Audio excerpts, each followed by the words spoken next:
Si asignamos un valor decimal a la variable x, x será de tipo numérico. Aquí hemos escrito precisamente x y le asignamos el valor de 10.5. Para la asignación de valores utilizamos estos signos, el signo de menor y el de menos. Después podemos escribir el valor x y nos dará lo que contiene en su interior. Para saber qué tipo de datos son los que hemos mantenido ahí, utilizamos esta función que se llama class. Escribimos class y entre paréntesis x y nos dice que obtenemos un valor de tipo numérico. Veamos otro ejemplo. Incluso si asignamos un entero a una variable k, esta se quedará como un valor numérico. Lo vemos en esta parte. A la variable k le hemos asignado un entero, el valor 1, y le pedimos que nos muestre qué tiene, y nos dice que tiene el valor 1. Y al preguntarle la clase de datos que almacena, nos dice que esta es numérica. Se puede confirmar que k no es un entero con la función isInteger. Más adelante discutiremos cómo crear un tipo entero. Aquí hemos preguntado, le estamos de hecho preguntando a R si los valores que tiene k son enteros y nos dice que es falso. Y es falso porque desde acá habíamos visto que está considerado como un valor de tipo numérico.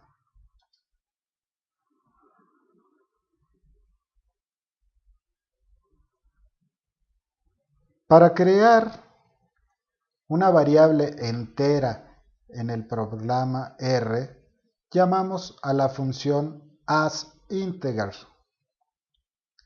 Para asegurarnos que y es efectivamente un entero, aplicamos la función isInteger. Lo encontramos aquí. A la variable y le hemos asignado el valor 3 y le decimos que lo tome como entero. Al preguntarle qué clase de valores tiene en su interior, nos dice que son enteros. Y si le volvemos a preguntar, ¿es entero los datos de la variable y? Nos dice que es cierto, que es entero. Ocasionalmente podemos forzar un valor numérico a que se convierta en un entero. Para ello podemos usar la función asInteger, igual que la utilizamos hace un momento. Aquí estamos poniendo el valor de pi, 3.1416. Sin embargo, le estamos pidiendo que lo tome como un valor entero y nos regresa y nos dice que el valor que tiene ahí es un valor de 3. También podemos convertir una cadena de caracteres o valores numéricos de la misma manera.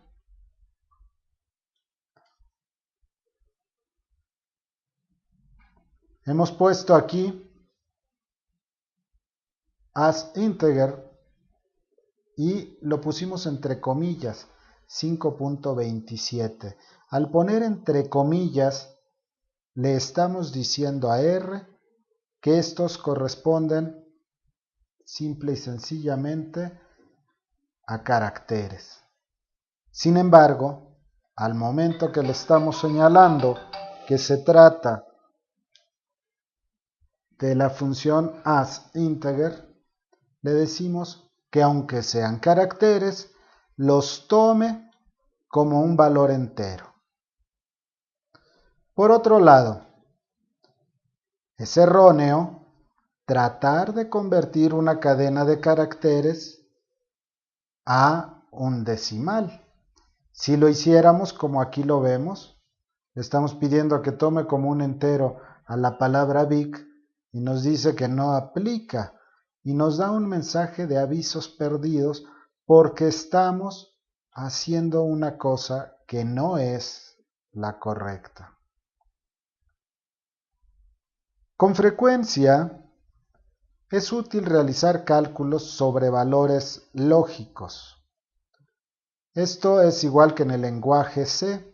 Utilizamos true, que es verdadero, y que tiene un valor 1, mientras que el valor false o falso tiene un valor 0. Aquí lo vemos. Si le preguntamos as integer true, nos da un valor 1, pero si ponemos false, nos da un valor 0. Un valor lógico se crea mediante la comparación de variables. Podemos asignar aquí, a x le asignamos 1, a y le asignamos 2, y fíjense ustedes que estamos separando esto con un punto y coma. Y así podríamos seguir poniendo más valores en la misma línea. Esto lo entiende perfectamente R. Por otro lado, estamos asignando a la variable z una comparación. En esta comparación estamos preguntando, diciendo que x es mayor que y.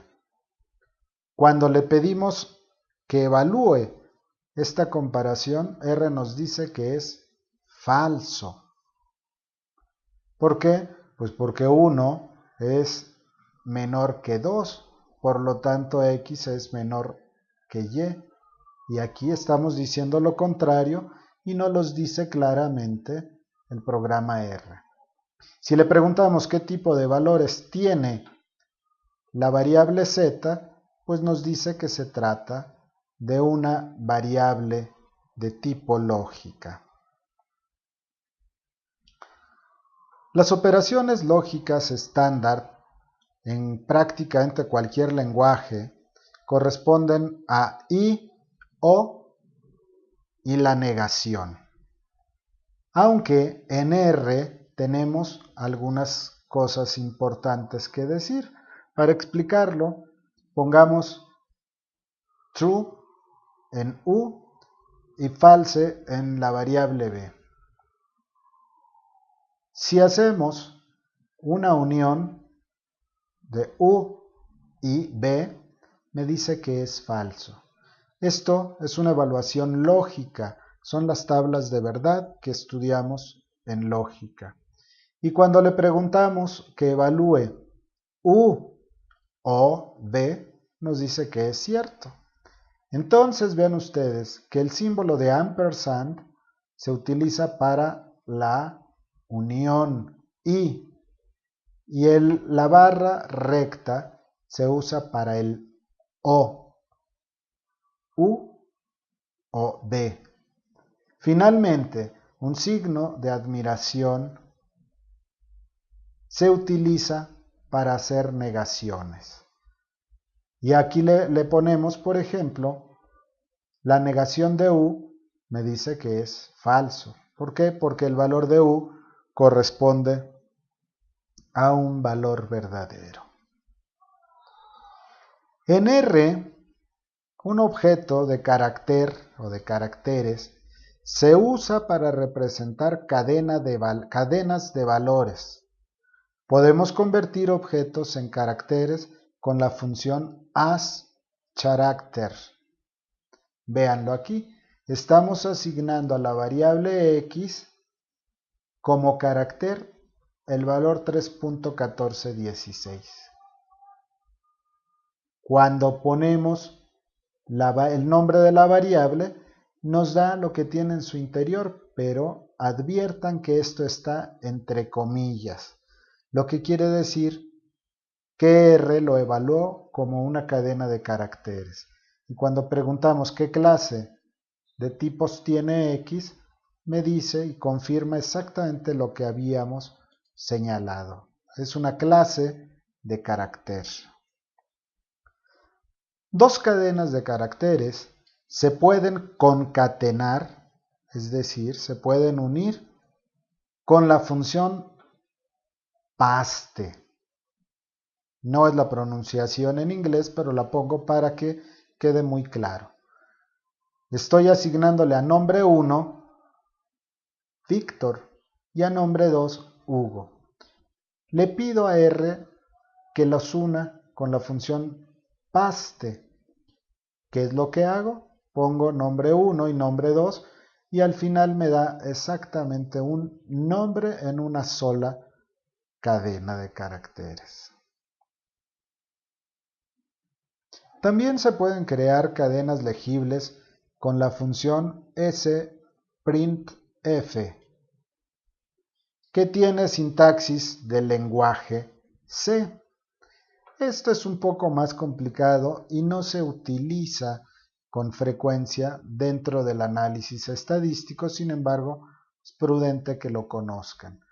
¿Qué es lo que se hace? Se pone la función y entre comillas ponemos este tipo de datos, en lo cual el signo de porcentaje le estamos diciendo que es S, que es cadena de caracteres.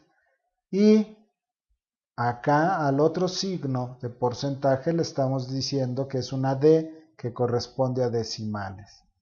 Los une y señala entonces Víctor tiene 100 pesos. Para extraer subcadenas aplicamos la función substr.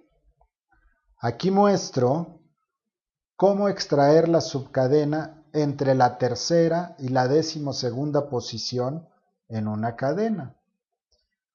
Mi cadena original es esta. Vicky tiene un osito café. Y le estoy poniendo una función substr entre paréntesis y comillas y lo separo después con una coma. Y le digo que empieza lo que voy a separar o la subcadena. Empieza en la posición 3 y debe terminar en la posición 12. Si contamos los caracteres, 1, 2, 3, esta es la posición 3 y aquí empieza. Y la posición 12 termina en este espacio. Por lo tanto, hasta ahí llegó el proceso que hizo R. Para reemplazar la primera ocurrencia de la palabra osito por perrito, en una cadena aplicamos la función sub y lo escribimos de esta manera. Esta es la palabra que voy a reemplazar con esta otra de el total que es esta cadena. Vicky tiene un osito café, pero yo le estoy pidiendo que lo reemplace y queda Vicky tiene un perrito café. Hasta aquí dejamos por el momento este video y en los posteriores seguiremos viendo los demás datos básicos de R. Hasta la próxima.